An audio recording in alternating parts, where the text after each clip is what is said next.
Bonjour tout le monde, bienvenue à ce nouveau rendez-vous de Folie douce. Ici Yvan Bugeaud. Dans quelques minutes, je reçois Agathe Casset qui a fait un stage au Raccord en santé mentale et qui va aussi nous parler de la santé mentale en France.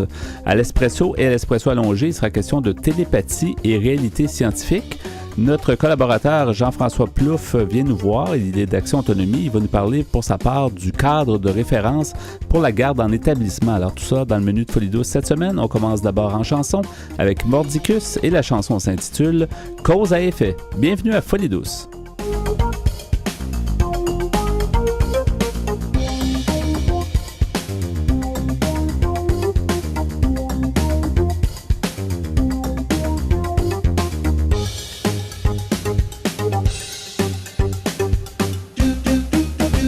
Que vous soyez malin, peu enclin, radin ou épicurien, vous êtes à Folie douce. J'accueille maintenant mon invité qui vient d'Europe, en fait, qui est Agathe Casset. Bonjour Agathe.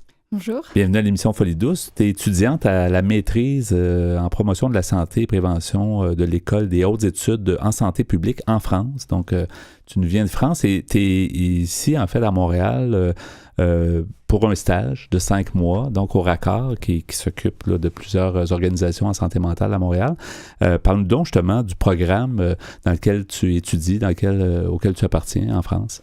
Oui, donc j'appartiens à cette maîtrise en promotion de la santé et prévention, donc à l'École des hautes études en santé publique à Rennes, en Bretagne. Et c'est une maîtrise qui est toute récente, puisqu'en fait, elle a ouvert ses portes en septembre 2017. Ouais. Et à l'image de la promotion de la santé, je dirais qu'on est des étudiants avec des parcours qui sont très variés, puisqu'on vient aussi bien de droit, de sciences politiques, de sciences sociales, et comme moi, des parcours un petit peu plus santé. Donc voilà, c'est l'image un petit peu de notre maîtrise. Et c'est vraiment la santé globale. On parle aussi de santé mentale, santé physique, parce qu'on sait que le Raccord s'occupe principalement de santé mentale, notre émission aussi. Mais à quelque part, la santé, bon, c'est interrelié. Qu'est-ce qui a fait que tu as choisi de venir d'abord au Québec, à Montréal, pour faire ton stage, et non pas en France, et principalement, bon, du côté peut-être de la santé mentale? Je dirais, alors oui, la santé mentale, donc la maîtrise, elle est générale, ouais. C'est promotion de la santé, prévention. Mais la santé mentale, moi, j'ai choisi de m'orienter un petit peu là-dessus, puisque on dit souvent que la santé mentale, c'est le parent pauvre, un petit peu de la santé. Puis finalement, on voit quand même que c'est essentiel d'agir dessus. Ça revient assez souvent, voilà, ouais.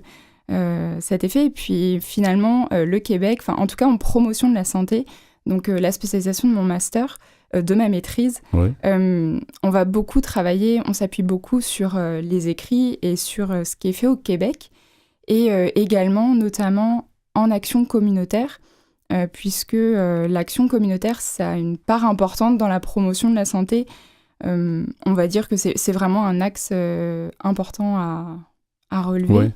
Et on va d'ailleurs y revenir parce qu'on t'a invité aussi, parce que oui, tu fais un stage, mais aussi parce que tu connais un peu la société en France et l'approche peut-être au niveau de la santé de façon générale, il faut dire.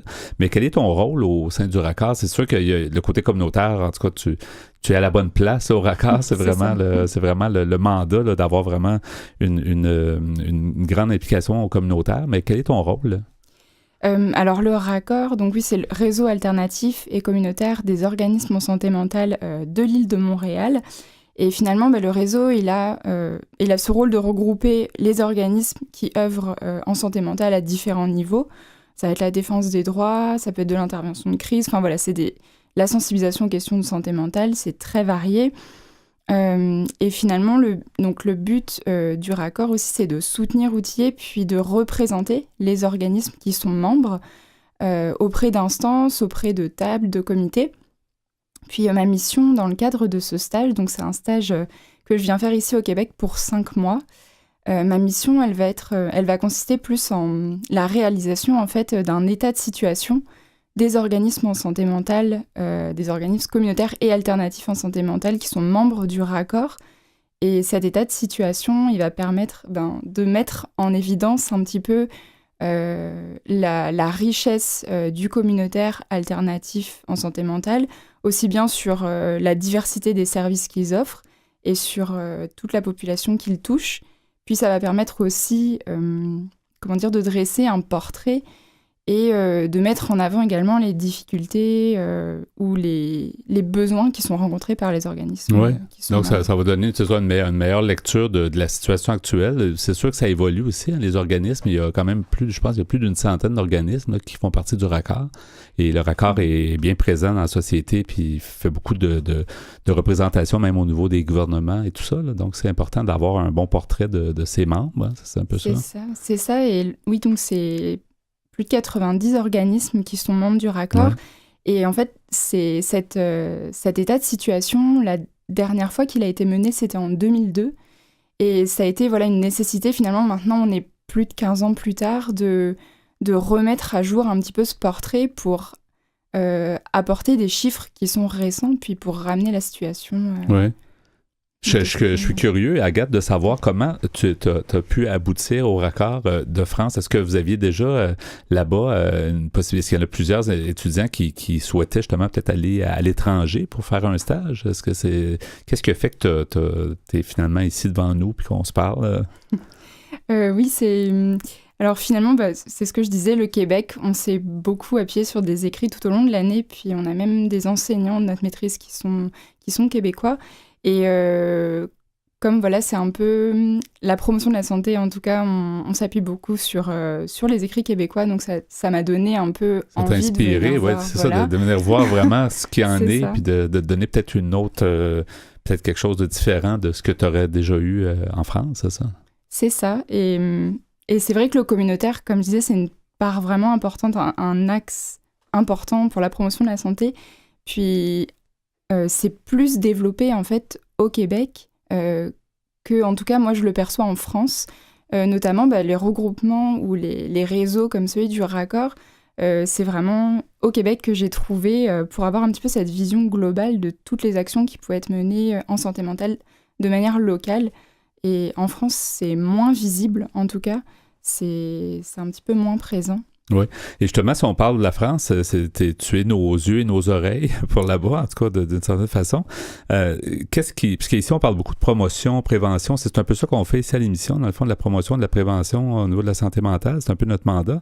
Mais en France, est-ce que tu pourrais dire que c'est différent? Est-ce que tu pourrais nous... C'est sûr, tu n'es pas spécialisé dans le domaine, mais comment tu vois le portrait, sinon, au niveau de la France? En tout cas, depuis mon arrivée au Québec, s'il y a quelque chose que je remarque un petit peu plus dans les différences entre les questions de santé mentale, ça va être le côté un petit peu plus tabou qu'on a en France. On aborde de manière peut-être moins ouverte les questions de santé mentale.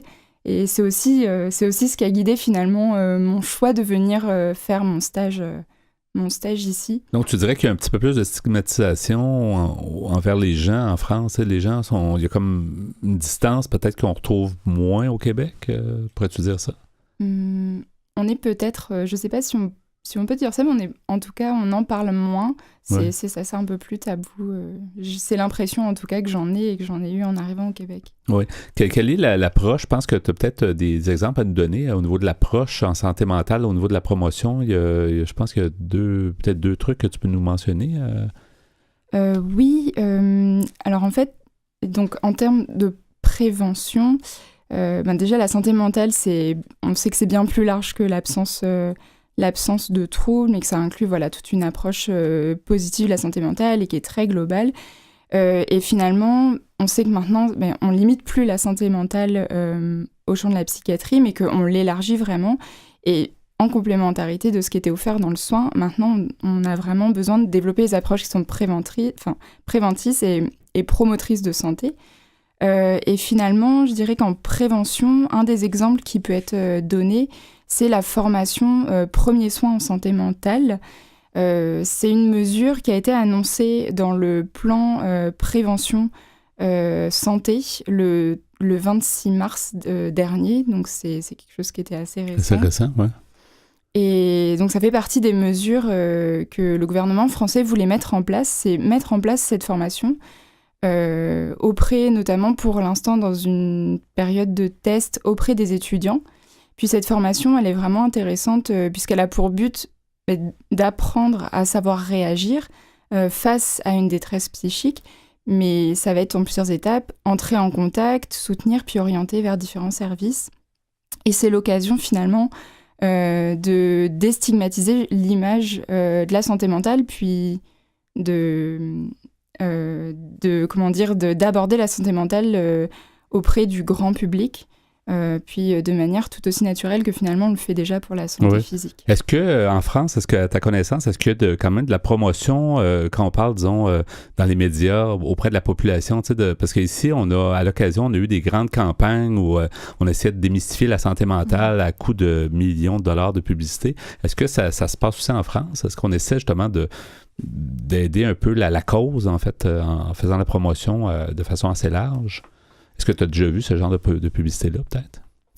Il y a eu une campagne qui a été réalisée, j'en ai eu connaissance, mais c'est vrai que je pense qu'on est vraiment dans des démarches récentes, finalement, même si on aborde les questions de prévention, promotion de santé mentale depuis longtemps. En tout cas, de mon point de vue, c'est quelque chose de peut-être quand même assez récent, c'est ça. Puis j'imagine que la France aussi a le même enjeu que nous, c'est-à-dire les coûts, l'argent. La santé coûte cher. Un peu partout, les gens sont vieillissants. Puis on essaie des fois ici, en tout cas au Québec, on essaie de couper des fonds, là, justement, pour pouvoir peut-être... mais ça a causé beaucoup de problèmes, d'ailleurs, dans le communautaire. Le Raccord, certainement, a vécu ça avec des organismes qui ont de la difficulté à arriver au niveau de leur budget, tout ça. En France, c'est peut-être une autre situation. Est-ce que la santé mentale se porte assez bien? Est-ce qu'on s'en va dans la bonne direction, en fait? Est-ce que c'est encourageant, l'approche que la France, que le gouvernement met de l'avant? Je trouve que, en tout cas, de mon point de vue, c'est vraiment encourageant.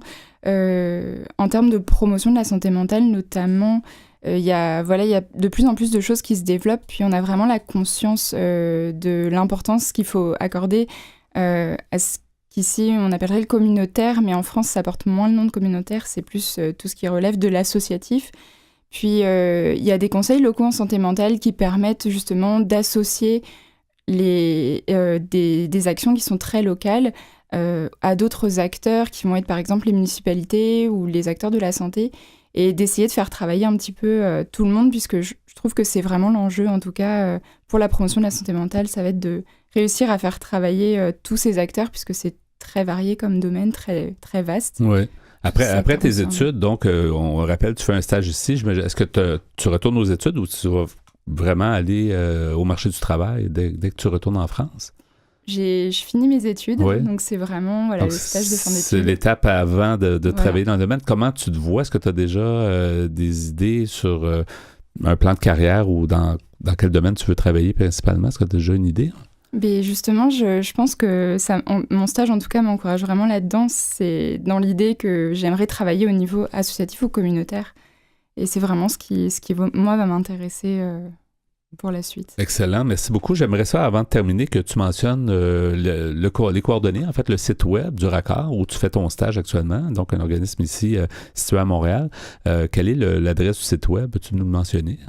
Oui, donc l'adresse site web pour le Raccord, c'est raccordsm.org. Donc, tout collé. Merci beaucoup, Agathe, d'avoir été des nôtres. Agathe Casset. Donc, bonne continuation ici pour ton stage, puis bonne continuation aussi au retour en France, en espérant te reparler un de ces jours, peut-être de santé mentale, après un certain nombre de mois ou d'années. Ce serait intéressant de voir ton point de vue. Merci beaucoup d'avoir été des nôtres. Merci beaucoup. Au revoir. Vous voulez mieux nous connaître et communiquer avec nous?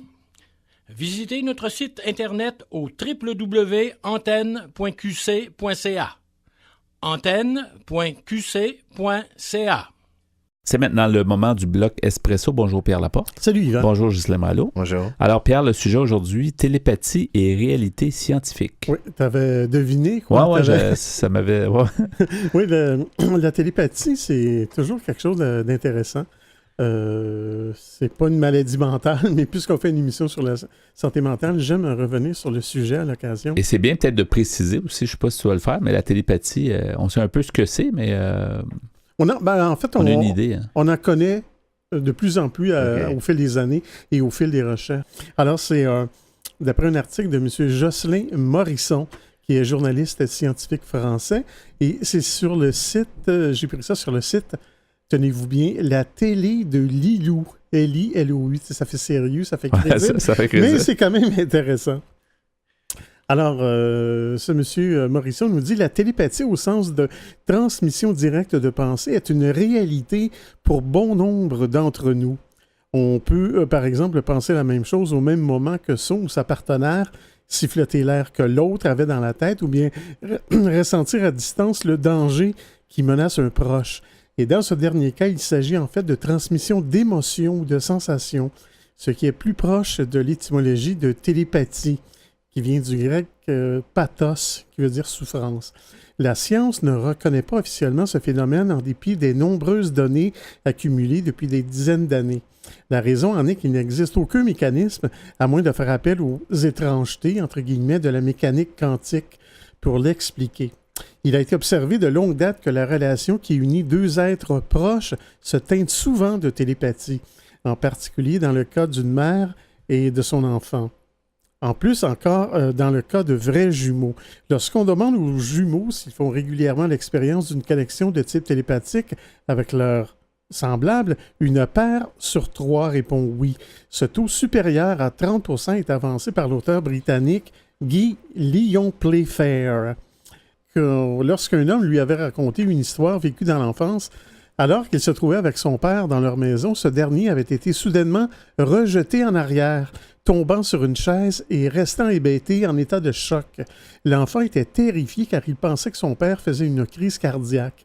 En réalité, le frère jumeau du père venait d'être tué par arme à feu à plusieurs kilomètres de là. Playfair a commencé à collecter de nombreuses histoires de ce genre. Ainsi, une maman de 2 jeunes jumeaux lui a décrit comment l'un de ses garçons s'était soudainement mis à hurler à la maison alors que le second recevait une injection à l'hôpital. Oui, mais ça, les jumeaux, c'est quelque chose de très particulier comme relation entre eux. Oui, il y a un lien qui est très proche, mais c'est quand même de la télépathie. Mais si j'ai bien compris, tout à l'heure, tu disais que ça n'a jamais comme été prouvé. En fait, on accumule beaucoup de faits comme ça, mais on ne peut pas le prouver scientifiquement. Non, jamais. Et on va en reparler plus loin dans l'article. Ouais. Une autre lui racontait que l'une de ses filles de 6 ans la prévenait lorsque sa sœur avait ou allait avoir une crise d'épilepsie. En 1961, une équipe de psychologues canadiens a lancé un programme de recherche avec 14 paires de jumeaux et 7 jumeaux seuls. Et à la question « Avez-vous déjà vécu un épisode de type télépathie ?»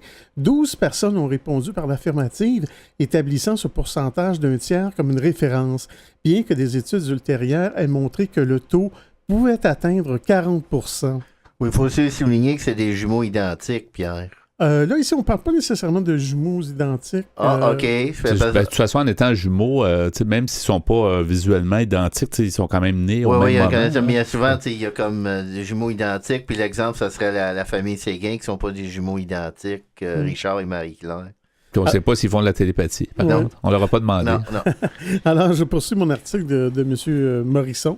Dès la fin des années 20 aux États-Unis, le professeur Joseph Bank Rhine a mené des expériences aux côtés de son épouse Louisa à l'université Duke en Caroline du Nord, en utilisant notamment les fameuses cartes de Zanner, dotées de symboles. Je pense qu'on a tous vu ça, des cartes avec des symboles qui représentent parfois une étoile, ou un cercle, ou une croix, ou un carré, ou des lignes ondulées. Dans une expérience type, un sujet devait tirer une carte au hasard et se concentrer sur le symbole, pendant qu'une autre personne à distance notait l'image qui lui venait à l'esprit.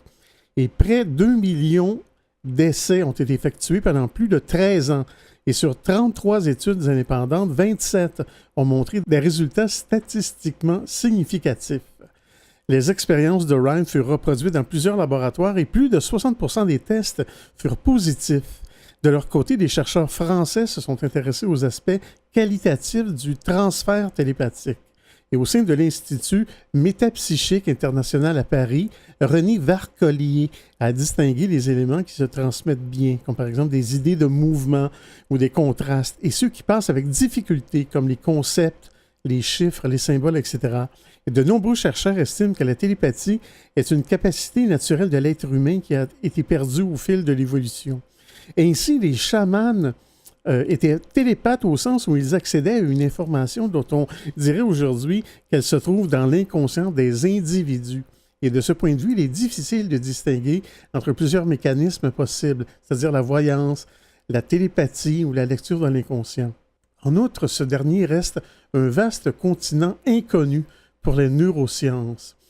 Une autre méthode d'investigation a été mise au point par M. Charles Tart dans les années 60 à l'Institut de technologie du Massachusetts, ou le TMI, je pense. C'est ça, Ghislain? Oui. MIT, pardon. 2 volontaires étaient placés dans des pièces différentes et Tart mesurait leurs ondes cérébrales, la pression sanguine et la conductivité de la peau.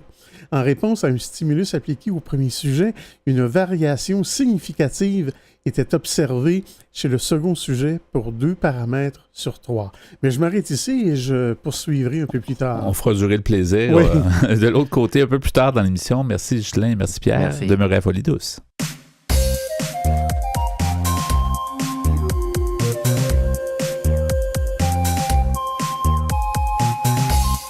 À venir dans l'émission Folie douce, notre collaborateur Jean-François Plouffe d'Action Autonomie nous parle du cadre de référence pour la garde en établissement en santé mentale.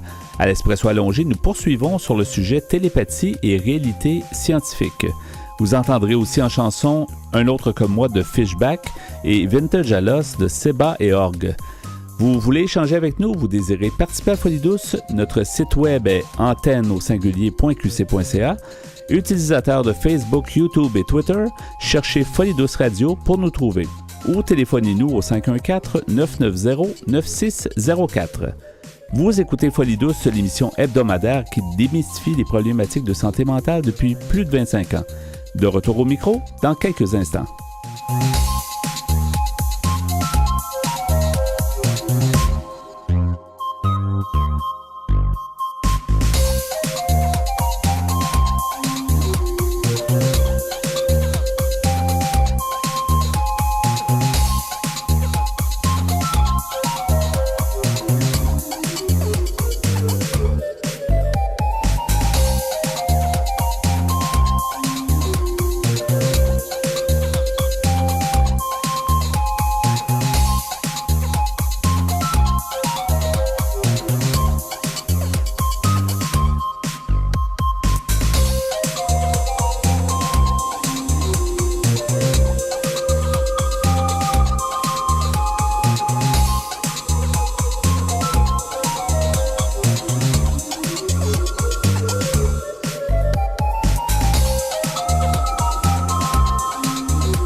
La santé mentale est un vaste monde.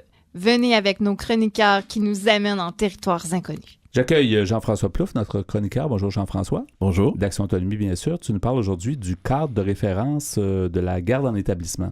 Oui, c'est un cadre qui était attendu depuis plusieurs années. Le début de tout cela, c'est en 2011. Le protecteur du citoyen avait fait état de sérieux problèmes dans l'application de la loi P38, la loi qui régit les gardes en établissement, c'est-à-dire le fait de garder une personne à l'hôpital contre son gré et de l'empêcher de sortir. Donc, il avait identifié à ce moment-là des problèmes importants de non-respect de la loi et il avait recommandé au ministère de faire un cadre de référence dans le but de clarifier encore plus là, ce qui était attendu du réseau par rapport à l'application de la loi. Oui. Et il y a quand même... en fait, on peut peut-être spécifier ce que c'est. En fait, c'est une question aussi de consentement. Dans le fond, les personnes ont le droit à... Le droit de consentir, c'est un des gros problèmes qui était identifié par le protecteur du citoyen, c'est que on donne des traitements aux gens sans leur demander leur consentement. Et la loi sur les services de santé et les services sociaux est très claire. C'est pas parce qu'une personne est privée de sa liberté dans une situation de garde en établissement qu'elle perd ses autres droits reconnus par d'autres lois, notamment celui de consentir. Et ce consentement-là, c'est pas un consentement de formalité. C'est ça le mot que je cherche. C'est pas un consentement de formalité. Ça doit être un consentement qui est véritablement libre et véritablement éclairé. Qu'est-ce que c'est qu'un consentement libre? C'est un consentement qui est obtenu sans que la personne ait subi d'influence, de menaces ou de promesses. Alors, si on lui dit, par exemple, si tu prends tel médicament, tu vas pouvoir quitter l'hôpital plus rapidement. Ça, c'est une promesse et ça vient vicier le consentement. Le consentement n'est pas valide à ce moment-là. Donc ça, c'est un exemple et c'est des choses qui se font régulièrement. Et le consentement doit aussi être éclairé, c'est-à-dire que la situation doit être expliquée en détail dans des termes accessibles et compréhensibles à la personne. C'est quoi qui risque d'arriver si je suis ce traitement-là? C'est quoi qui risque d'arriver si je ne le subis pas? Et c'est à partir de là que la personne doit donner son consentement. Mais tout ça, on ne le fait très rarement, ou on ne le fait que de façon très expéditive, et ça fait que les personnes ne savent pas. Et c'est important, c'est pour ça qu'on est ici aussi, c'est pour dire aux gens, on peut pas faire n'importe quoi avec vous quand vous êtes à l'hôpital. Il faut que vous donniez votre consentement avant qu'on fasse quoi que ce soit avec vous, avant qu'on vous prescrive des médicaments ou qu'on vous force à les prendre. On ne peut pas vous forcer, à moins de passer par les tribunaux. Mais sinon, les gens gardent toujours la possibilité de refuser les traitements qu'on leur propose. On ne devient pas un citoyen de deuxième zone parce qu'on a des problèmes de santé mentale. On demeure un citoyen avec ses droits. Tu sais, c'est ça qu'il faut que les gens comprennent. Là. C'est ça. Et puisqu'il s'agit effectivement de personnes qui vivent un épisode de vulnérabilité dans leur vie, ce que le cadre de référence dit, c'est justement ça. Ils disent, il faut bien comprendre que le fait d'être mis sous garde et privé de sa liberté ne signifie aucunement d'être privé de tous les autres droits reconnus à toute personne et à tout usager du réseau de la santé et des services sociaux. Non seulement ça, mais au contraire, puisque les personnes mises sous garde présentent fréquemment une certaine vulnérabilité en raison de leur état mental, il convient d'être encore plus vigilant quant au respect de leurs droits et de leurs recours, quitte à mettre à leur disposition des mesures adaptées susceptibles de renverser les obstacles à l'exercice de ces droits et de ces recours-là. Dans la réalité, c'est à peu près le contraire qui se fait. Non seulement on les aide pas à renverser les obstacles, mais on leur crée des obstacles supplémentaires. Dans le réseau de la santé, on dit souvent que ces gens-là ont besoin d'être encadrés, dans le sens d'être restreints dans leurs actions, parce que on a une forme d'obsession de la sécurité. On a toujours peur que ces gens-là deviennent violents, qu'ils posent des actes répréhensibles et tout ça, alors qu'il n'y a rien qui indique ça. Au contraire, les gens ont besoin de réconfort, ont besoin d'informations surtout, ont besoin qu'on les traite au-delà du diagnostic qu'on aurait pu leur accoler comme des citoyens et comme des personnes dotées d'une intelligence et dotées d'une capacité de comprendre ce qui leur arrive.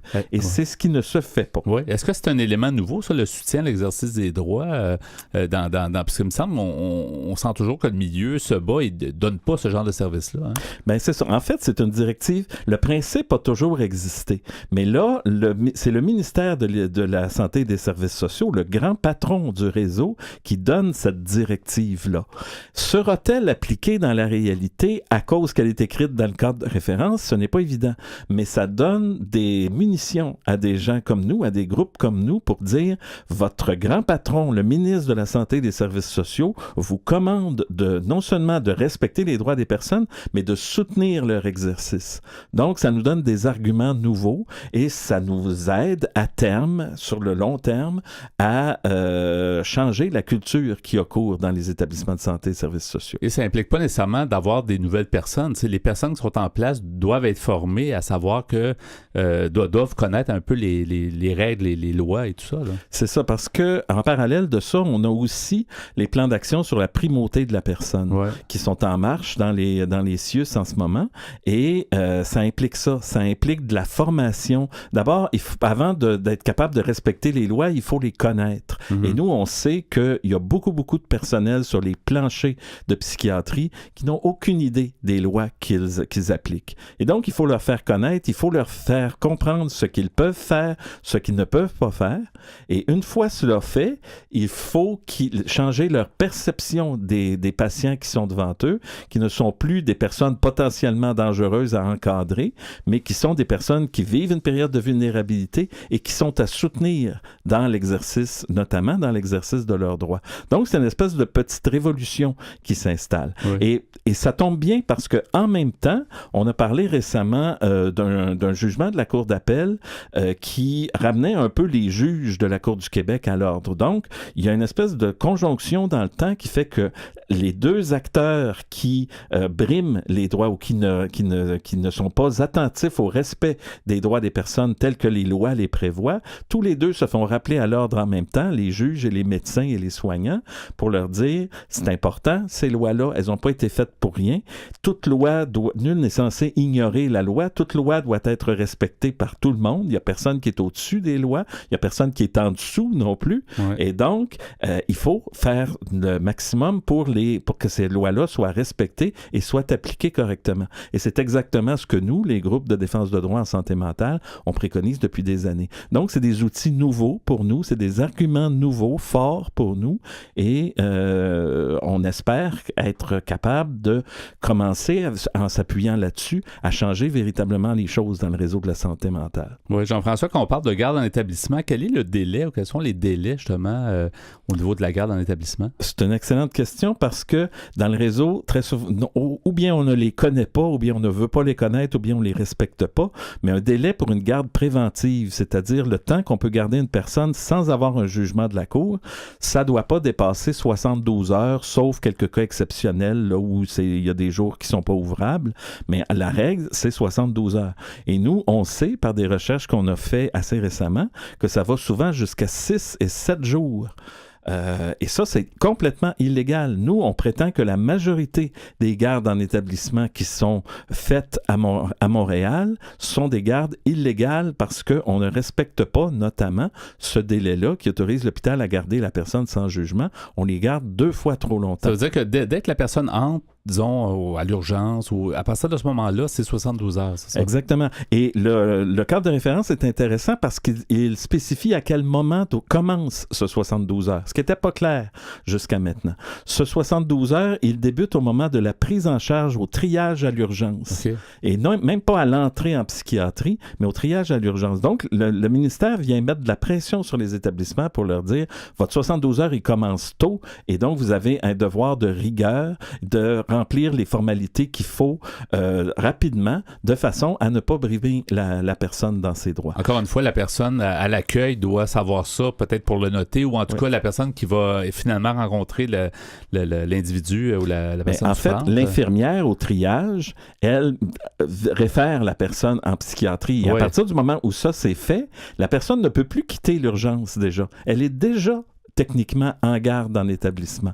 Donc, c'est pour ça que la garde, elle commence à ce moment-là. Le 72 heures, il commence à ce moment-là. Sauf que si elle n'est pas vue par un psychiatre parce que, je sais pas, la personne arrive un vendredi soir puis on est rendu le lundi matin, tu sais, 72 ça, c'est heures, la responsabilité de l'hôpital, de l'établissement de faire ça. Ouais. C'est des cas d'urgence de type 1 et 2. Donc, c'est des cas qui doivent être traités en priorité à l'urgence. Et donc, le ministre dit, organisez-vous les établissements pour être capable de traiter ces cas-là avec l'urgence qu'ils représentent réellement. Oui. Et tu nous parles justement d'urgence. Il y a toujours la notion de danger. Tu dis, les gens en font presque une maladie, là, dans les médias même, et puis dans le milieu hospitalier. Donc, qu'est-ce que c'est la notion de danger? Est-ce qu'on peut l'expliquer? Justement, la notion de danger, elle n'est pas définie dans la loi. Et c'est une bonne chose parce que chaque cas est différent. On ne peut pas faire une espèce de grille d'analyse standardisée pour dire, voilà, telle personne est dangereuse et telle autre ne l'est pas. Donc, il faut exercer son jugement.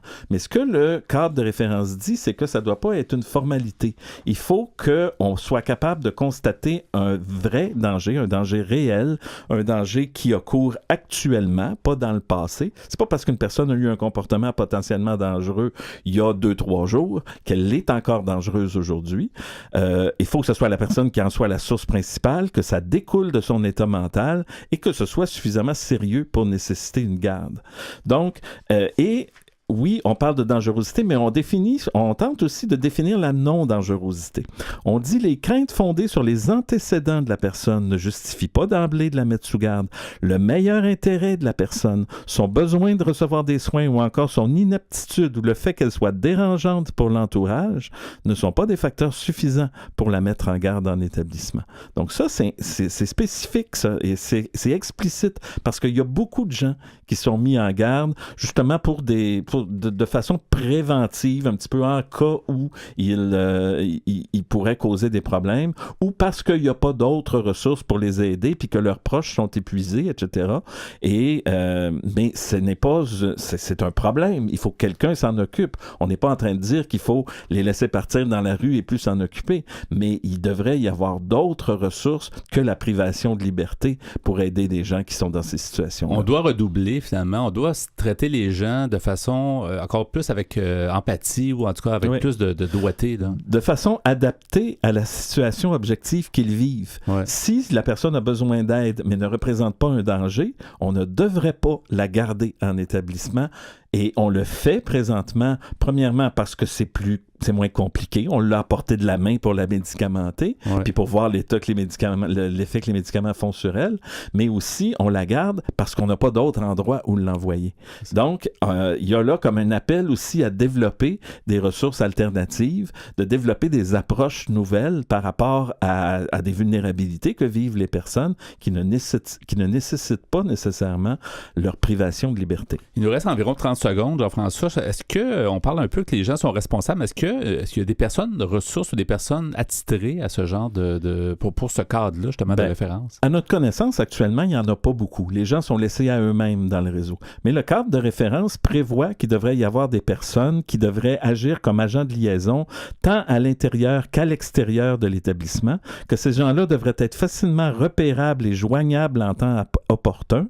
Et donc, ça veut dire qu'elles devraient être connues et visibles des personnes, et on espère que le rôle de ces personnes ressources-là dans l'avenir, ça sera d'outiller les gens pour qu'ils soient capables, d'une part, de comprendre ce qui leur arrive, et deuxièmement, de faire valoir les droits que les lois leur reconnaissent. Merci beaucoup, Jean-François. En terminant rapidement, les coordonnées d'Action Autonomie. 514-525-5060 et notre site internet www.actionautonomie.qc.ca. À bientôt. Merci. La santé mentale, c'est à force d'en parler qu'on cessera d'en parler. Vous êtes à l'antenne de Folie douce. Nous poursuivons au micro avec l'Espresso allongé et le sujet la télépathie et réalité scientifique, Pierre et Ghislain. Oui, et c'est d'après un article que j'ai pris sur Internet par M. Jocelyn Morisson. Oui. C'était peut-être Morrison auparavant, mais c'est un journaliste scientifique français. Pierre, il n'y avait pas besoin de télépathie pour dire qu'on revenait pour une deuxième partie. Les gens l'avaient deviné. Oui, ils l'avaient deviné. Oui, alors je poursuis ma lecture. Le chercheur allemand Stefan Schmidt de l'Université de Fribourg a réalisé en 2002 une analyse combinée de 36 études d'interaction à distance dans lesquelles un individu émet une intention à destination d'un receveur dont on mesure certains paramètres physiologiques. L'effet global s'est révélé statistiquement significatif, c'est-à-dire supérieur au seul effet du hasard. Une autre série d'études a porté sur la sensation d'être observé. Là encore, les résultats ont été significatifs. L'activité électrodermale, c'est-à-dire de la peau, qui traduit une réaction émotionnelle, varie davantage lorsque le sujet est effectivement observé, confirmant ainsi cette croyance populaire. Ainsi, les données s'accumulent, mais aucun mécanisme identifié ne permet d'en rendre compte. On a parlé plus tôt dans l'émission, Yvan, on n'arrive jamais à prouver hors de tout doute. Oui, c'est ça. Ça, c'est plus dire être suivi, c'est plus un sentiment de menace que de la télépathie. Ben, tu vas voir. Par ailleurs, tant que la télépathie ne fonctionne pas à 100% d'efficacité, on comprend qu'elle ne peut pas remplacer nos outils modernes de communication. Et des recherches prolongeant celles de M. Tart ont montré qu'il semble bien exister un lien entre les cerveaux de tous les individus. Il s'agit d'expériences de corrélation entre les électroencéphalogrammes, qu'on appelle EEG, pour être plus court, de deux personnes isolées qui montrent que les tracés de l'activité cérébrale de deux sujets réagissent précisément à un stimulus qui n'est appliqué qu'à un seul. Dans certaines expériences, un lien affectif préalable existait entre les deux sujets, alors que dans d'autres, le seul lien était l'intention de l'expérimentateur. Il ne s'agit pas de télépathie au sens propre, parce qu'il n'y a pas de transfert d'informations, mais bien de corrélation. Ce genre d'observation apporte de l'eau au moulin de ceux qui considèrent que notre réalité est bel et bien quantique, au sens où tout est relié et que toute séparation n'est qu'illusoire. Maintenant, si on parle des animaux, et là, c'est intéressant. C'est-à-dire, c'est encore plus intéressant.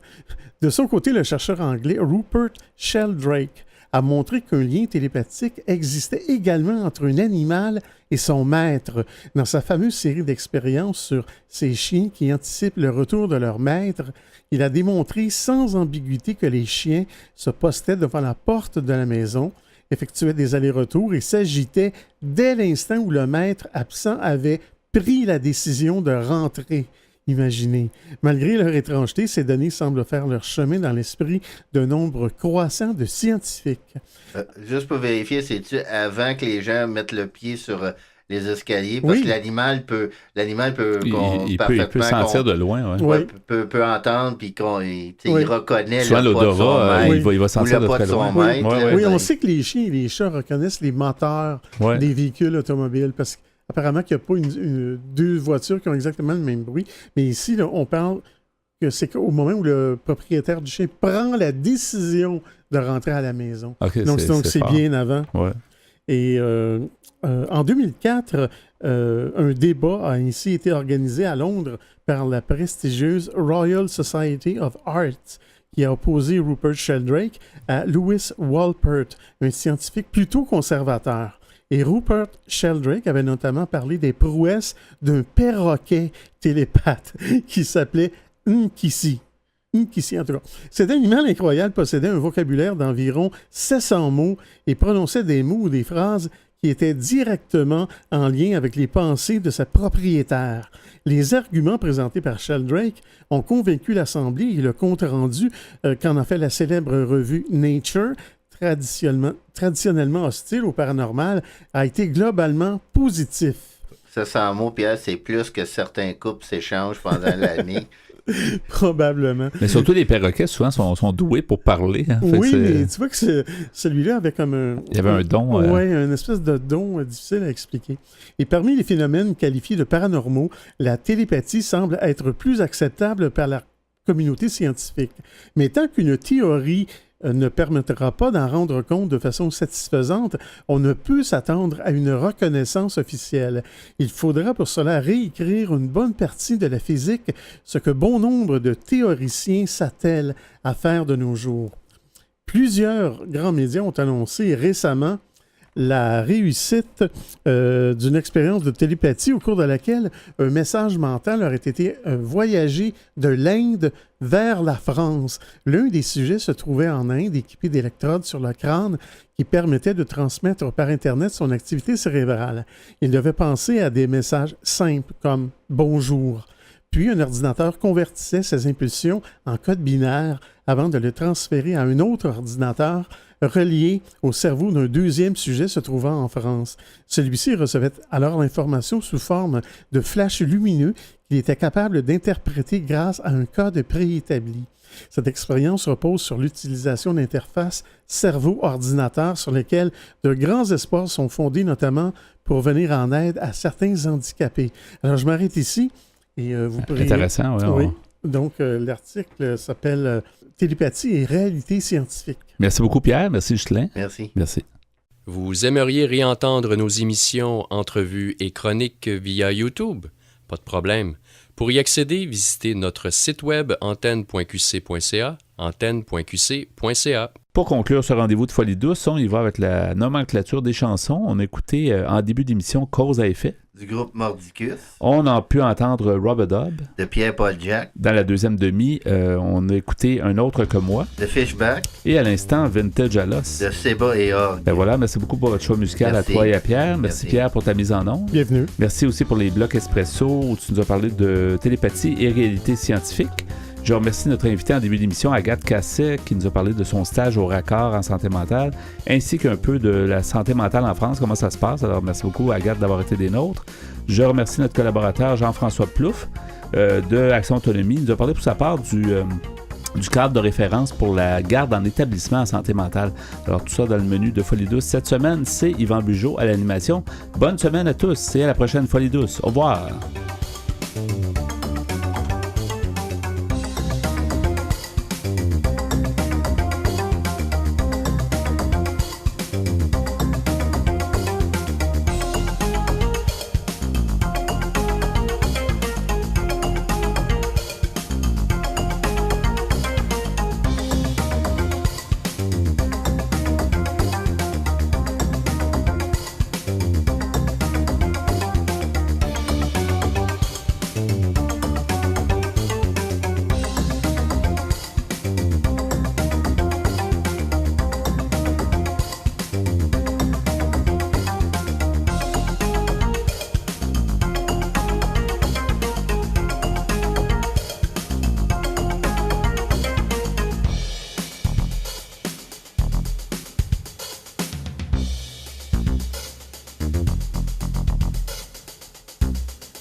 Bop